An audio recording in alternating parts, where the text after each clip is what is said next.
Kustība ir parastā un ikdienišķā parādība mūsu dzīvē.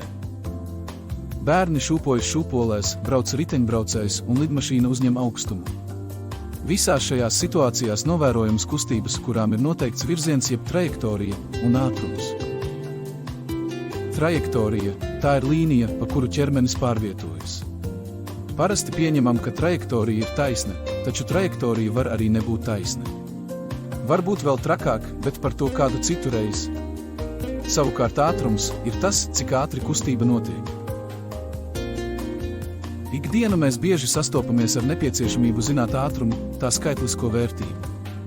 Piemēram, automašīnas ātrumu vai vēja ātrumu, kuru mēs dzirdam laika ziņās. Ātrums – tā ir fizikālā lieluma mērvienība, kas apraksta, cik lielu ceļu kāds ķermenis veic noteiktā laika posmā. Ātruma aprēķināšanas formula ir ātrums vienāds ar ceļš dalīts ar laiks. Piemēram, ķieģelis, kurš pārvietojas 20 km 2 stundu laikā, pārvietojas ar ātrumu 10 km stundā.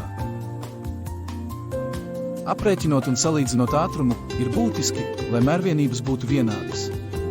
Lai precīzi aprēķinātu ātrumu, mēs lietojam starptautisko mērvienību sistēmu SI, kurā ātrums tiek mērīts metros sekundē, bet sadzīvē parasti lietojam kilometru stundā mērvienību. Izmantojot šos jēdzienus un formulas, mēs varam raksturot un salīdzināt dažādu ķermeņu kustību mums apkārt. Ceru, ar kustību raksturojumu kļuva skaidrāk.